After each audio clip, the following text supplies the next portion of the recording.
신부 입장 직전 이지혁이 몰래 보낸 짧은 메시지 한 줄이 모든 걸 바꿔버릴 수 있겠다는 생각이 들었는데요.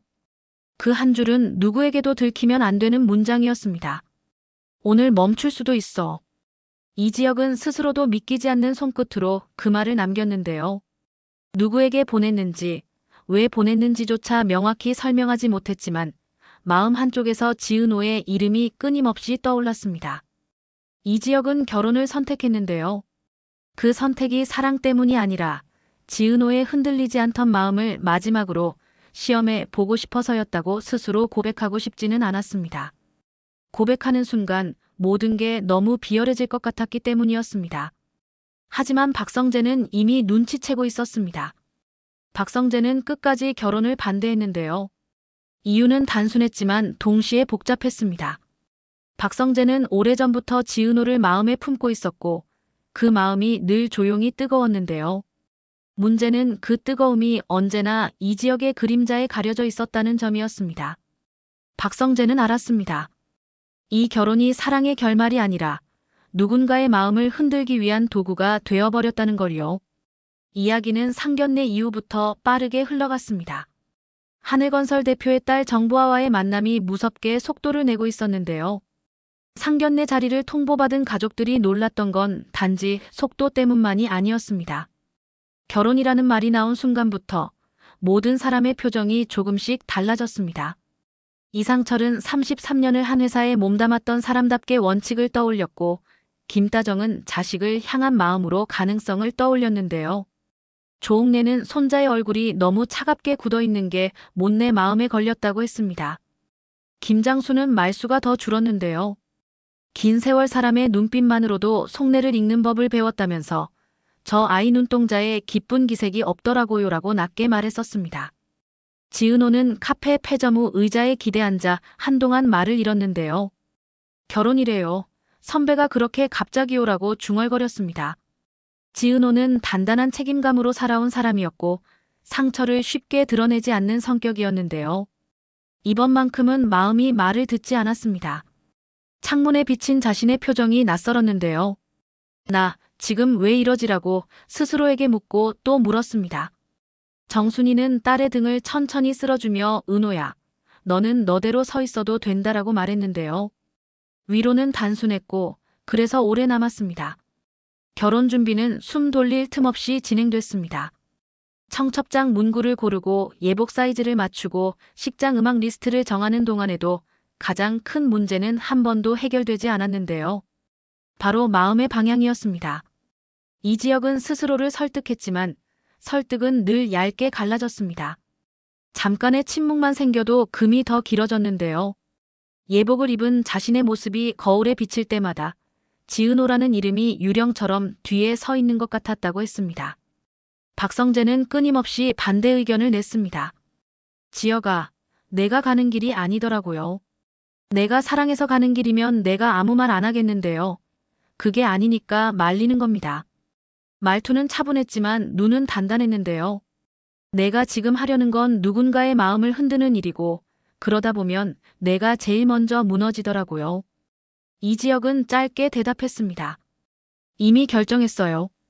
하지만 그 짧은 문장 뒤에는 긴 침묵이 따라붙었습니다. 침묵은 박성재의 의심을 확신으로 바꿔놓았는데요. 박성재는 그날 밤 술잔을 비우면서 혼잣말을 했습니다. 은호 씨, 제발 그만 흔들리면 좋겠는데요. 그래야 내가라도 버틸 텐데요. 이수빈은 다른 불안으로 잠을 설치고 있었는데요.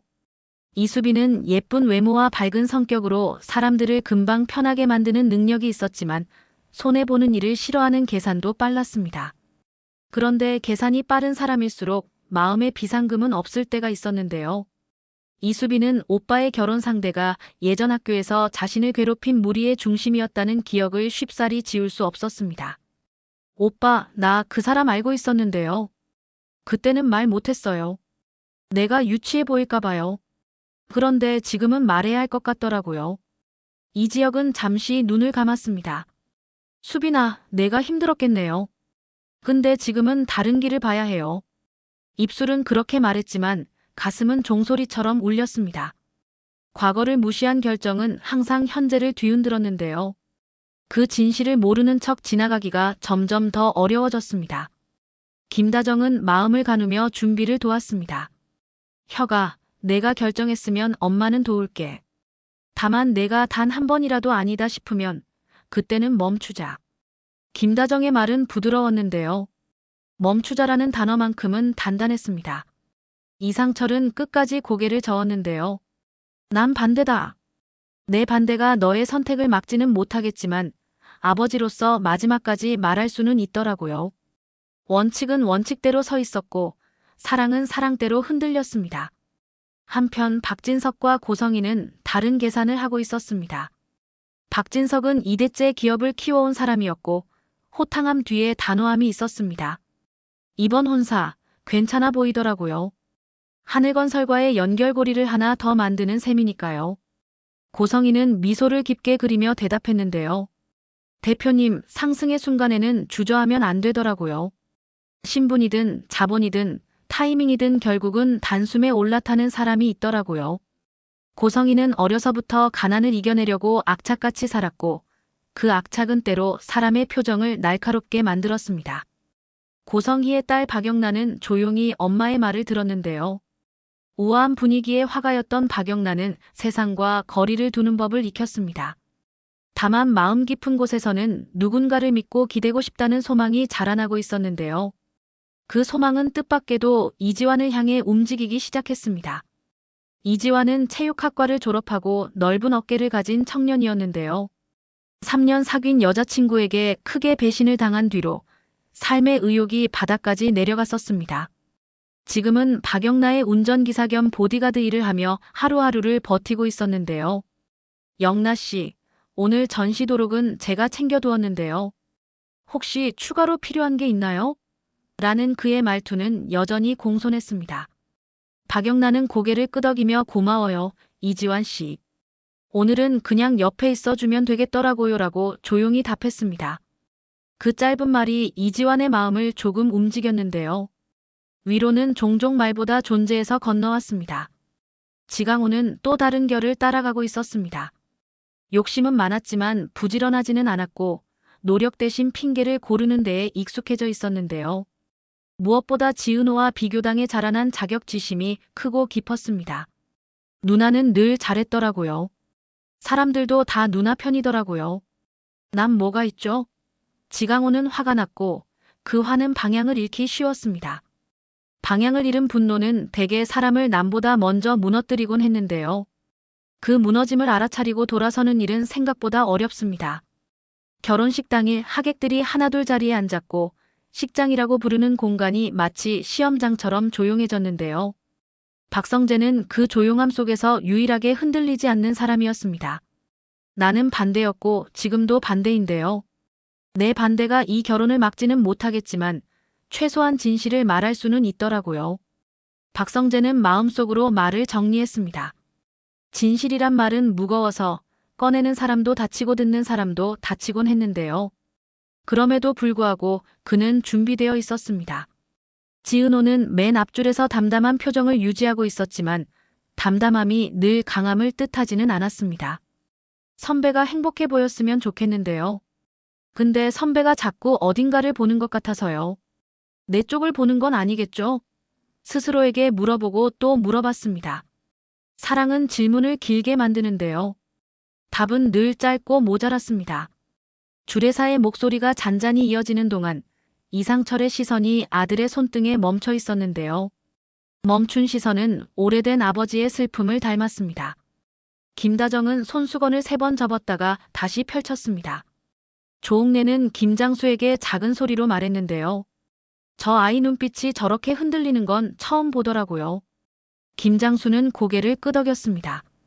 흔들릴 때 멈추는 법을 배우면 더 늦지 않더라고요. 두 노인의 대화는 짧았지만 깊었습니다. 그때 첫 번째 심리적 클라이맥스가 찾아왔습니다.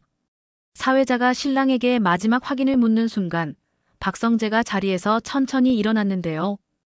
이 장면은 돌발이라기보다 예고된 파동에 가까웠습니다. 잠깐만요. 저는 신랑의 친구 박성재인데요.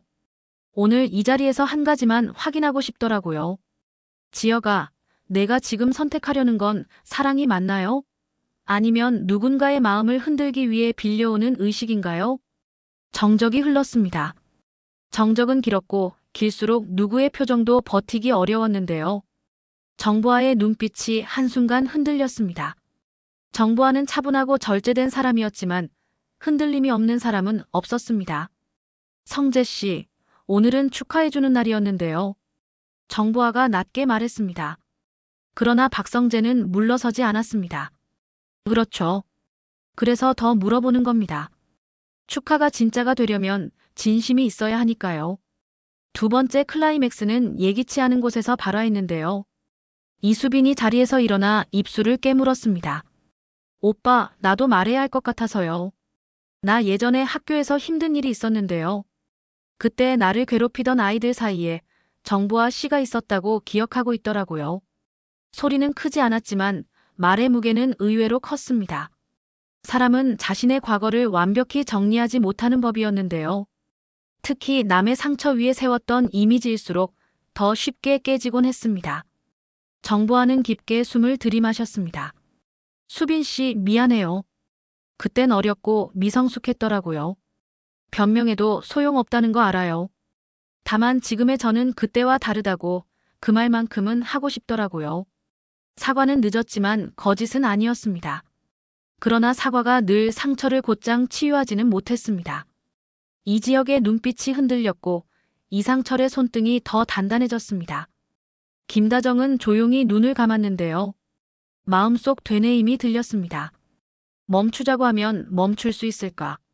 세 번째 클라이맥스는 훨씬 이성적이었습니다. 박진석이 기침을 한 번 하고 자리에서 말했는데요. 젊은 사람들 감정은 젊은 사람들끼리 풀면 되더라고요. 다만 이 결혼은 두 집안의 약속이기도 하니까 섣불리 무너뜨리면 안 된다고 생각하더라고요. 고성희의 눈매가 가늘어졌습니다. 대표님 말씀처럼 기회는 준비된 사람의 편이더라고요. 오늘 이 자리가 흔들리면 내일의 신뢰가 무너지더라고요. 두 사람의 말은 이해득실의 문법을 따르고 있었는데요. 사랑의 문법과 회사의 문법은 대체로 다른 문장 구조를 가졌습니다. 그 말들이 오가는 동안 네 번째 클라이맥스가 조용히 다가왔습니다. 지은호의 휴대폰이 가볍게 진동했는데요. 화면에는 익숙한 이름과 익숙하지 않은 문장이 같이 떠 있었습니다. 오늘 멈출 수도 있어. 보낸 사람은 이지혁이었습니다. 지은호는 심장이 내려앉는 느낌을 받았는데요. 목소리가 나오지 않았습니다. 선배, 진짜로 멈추겠다는 건가요? 속으로 묻고 또 물었는데요. 대답은 눈빛에서 건너왔습니다. 이지혁은 천천히 고개를 들었고 사람들 사이를 헤치지 않아도 단번에 닿는 시선으로 지은호를 바라봤습니다. 다섯 번째 클라이맥스는 마음들의 전이가 모여 만든 파동이었습니다. 이지혁이 입을 열었는데요. 저 한 가지만 말하겠습니다. 제가 결혼을 결정했던 이유, 스스로도 자랑스럽지 못했더라고요. 누군가의 마음을 흔들어 보고 싶다는 충동이 있었고 그 충동이 저를 여기로 데려왔더라고요. 그래서 지금 멈출 수도 있다고 제게 가장 솔직하게 말해보고 싶었는데요. 정적 속에서 박성재가 크게 숨을 내쉬었습니다. 그래, 내가 드디어 내 말을 하더라고요. 지금이라도 진심을 말했으니 그 다음은 덜 어렵더라고요. 그러나 말의 끝은 차갑게 닫혔습니다. 하지만 지혁아, 내가 흔든 마음들은 누가 책임지죠? 정보아는 차분히 고개를 끄덕였습니다. 지혁 씨, 저는 상처를 인정하는 게 제일 먼저라는 걸 알게 됐더라고요. 수빈 씨에게도 저 자신에게도요. 그리고 당신에게도요. 오늘 당신의 솔직함을 들었으니 저도 솔직해질게요. 저도 불안했어요. 사랑을 증명하려고 서두르다 보니 정작 제 마음이 어디를 보고 있는지 놓치고 있었더라고요. 정보아의 말은 예상보다 다정했고 그래서 더 날카롭게 들렸습니다. 다정함은 때로 마지막 정리의 문장이 되곤 했는데요. 여섯 번째 클라이맥스는 가족 쪽에서 터졌습니다. 이상철이 손을 들었습니다. 여기까지였으면 한다. 나는 아버지로서 오늘 멈추자고 말하고 싶더라고요. 멈춘다고 해서 도망이 아니고 멈춘다고 해서 실패가 아니더라고요. 멈춰야 바로 서는 날이 있더라고요. 김다정이 조용히 이어 말했습니다. 그래, 우리 아들아. 멈출 수 있으면 멈추자. 멈춘 다음에 다시 걷자. 두 사람의 목소리는 서로 닮아 있었는데요. 지지의 목소리였습니다. 그 사이 또 다른 이야기 줄기가 조용히 자라나고 있었습니다. 박영나와 이지환 사이였습니다. 박영나는 전시장을 준비하면서 작은 문제가 생길 때마다 이지환에게 연락을 했는데요. 이지환 씨, 혹시 제가 그린 이연필 습작 어제 본관에 두고 왔더라고요. 찾아올 수 있을까요? 이지환은 네, 제가 바로 다녀오겠는데요 라고 답했고 실제로 곧장 다녀왔습니다. 돌아와서 습작은 무사했는데요. 그런데 영나 씨, 이 그림 누군가를 많이 기다리는 사람의 표정이더라고요 라고 조심스럽게 말했습니다. 박영란은 잠시 고개를 숙였다가 올렸는데요. 맞아요. 근데 오늘 보니 그 기다림이 꼭 멀리 있는 사람을 향한 건 아니더라고요. 가까이에 있는데도 서로를 못 보던 날들이 있더라고요. 그 대화는 길지 않았지만 두 사람의 거리를 조금 줄였습니다. 한편 지강호는 제3의 길을 찾는 척하며 위험한 제안을 기웃거렸는데요. 형, 회사 쪽에 일자리 하나만 알아봐주면 안 되나요? 나도 이제 제대로 해보려는데요. 상대는 좋게 보지 않았고 대신 쉽고 빠른 돈을 약속하는 쪽으로 손짓했습니다. 지강호는 흔들렸는데요. 흔들리는 이유는 늘 충분했지만 멈출 이유를 찾는 힘은 스스로에게서만 나왔습니다. 그 사실을 지강호는 아직 배우는 중이었습니다. 식장의 공기는 사람들의 마음보다 늦게 정리됐는데요. 사회자는 당황했지만 프로답게 말을 이어가려 했습니다. 그러나 누구도 마무리 문장을 쉽게 허락하지 않았습니다. 이지혁이 마지막으로 말했습니다. 저는 오늘 제 선택을 정리하려고 여기 서 있었는데요. 지금은 제 마음부터 정리해야 맞겠더라고요. 누군가의 마음을 흔들기 위해 서두른 건 분명 제 잘못이더라고요. 그래서 오늘은 이 자리를 잠시 멈추고 서로에게 예의를 지키는 방법을 다시 찾고 싶더라고요. 그 말 뒤에 박성재가 고개를 끄덕였습니다. 이제야 내가 내 친구로 돌아오더라고요. 근데 기억하자. 내가 흔든 마음, 특히 지은호의 마음은 내가 책임져야 하더라고요. 나도 내 마음을 책임질 거고요. 말은 단단했지만 목소리 끝은 낮게 떨렸습니다. 질투와 우정 사이에서 균형을 잡는 일은 언제나 쉽지 않았는데요. 그는 그래도 균형을 시도했습니다. 그 시도 자체가 그를 사람답게 만들었습니다. 정보하는 복잡한 표정을 가라앉히고 의자를 정리했습니다. 오늘의 멈춤이 언젠가의 시작이면 좋겠더라고요. 상처를 덮는 시작이 아니라 상처를 제대로 보고 지나가는 시작이요. 이수빈은 조심스럽게 고개를 끄덕였습니다. 저도 오늘 사과드렸는데요. 바로 용서한다고 말은 못하겠더라고요. 근데 저도 한 발짝은 움직여 보겠습니다. 두 사람의 대화는 미래형이었는데요. 미래형 문장은 지금 당장 아름답지 않을 수 있지만 그래서 더 믿을 수 있었습니다. 식장이 서서히 비워지자 마지막 7번째 클라이맥스가 찾아왔습니다. 사람들이 절반쯤 빠져나간 뒤 이지혁이 지은호 앞에 멈춰 섰는데요. 은호야. 그 한 단어가 마음의 문을 다 열지는 못했지만 문고리를 잡게는 했습니다. 지은호는 숨을 고르고 답했는데요. 선배, 오늘 메시지 저한테 보냈던 거 맞나요? 이지혁은 고개를 끄덕였습니다. 맞아요. 부끄럽지만 맞더라고요. 나는 내 마음을 흔들려고 결혼을 밀어붙였고 그래서 내가 흔들리는 걸 보면서도 멈추지 못한 비겁한 사람이었더라고요. 근데 오늘은 멈추고 싶었어요. 그래서 보냈어요. 지은호는 잠시 눈을 감았다가 떴습니다. 저는요, 선배가 행복하면 좋겠다고 생각했는데요. 오늘 보니까 선배는 하나도 행복해 보이지 않더라고요. 그리고 저는 이렇게 흔들리는 사람을 사랑한다고 말하기가 어려워졌더라고요. 선배가 자신을 먼저 사랑해주면 좋겠어요. 그 다음에 저를 보더라도요. 말은 부드러웠고 동시에 단단했습니다. 사랑은 때로 부드러움으로 경계를 긋곤 했는데요. 그 경계가 두 사람을 더 정직하게 만들었습니다. 그 밤 각자의 방에서 다른 종류의 침묵이 내려앉았습니다.